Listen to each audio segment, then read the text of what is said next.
ቆይ እናንተ ለኔ ለወንድማችሁ መሆን አቅቷችሁ ነው? ብዙ ሞከርን እኮ ዮኒ። ኑሮ እባክሽ አንድ እድል ስጪው። ጥሩ ላይ አይደለም ያለው። ደግማ ለምን ተነሳች ብሎ ድጋሚ እንዲሰብረኝ ነው? አንዴ እኮ ይቅር ብትለኝ እንደ ንግስት ነበር ተንከባክቤ ማኖራት።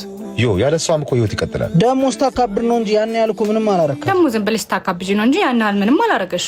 ምንም አላረገሽም ዮኒ።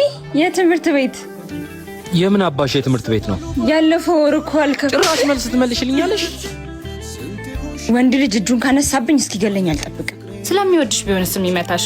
ስለምወዳት ነበር እኮ መታት። ደግሞ ይቆጨኛል የሚለውን የሄኖክ ጥጋቡን ዘፈን ጋብዙልኝ። እናንተንም አዲሱ የሄኖክ ጥጋቡን አልበም ልጋብዛችሁ። እኔ አልበሙን በጣም ነው የወደድኩት። እናንተም ገብታችሁ ብታዳምጡት እንደምትወዱት አልጠራጠርም። ሙሉ አልበሙን ናሆም ሪከርድስ ዩቲዩብ ቻናል ላይ ታገኙታላችሁ። እየገባችሁ አዳምጡ። ምን ትጠብቃላችሁ?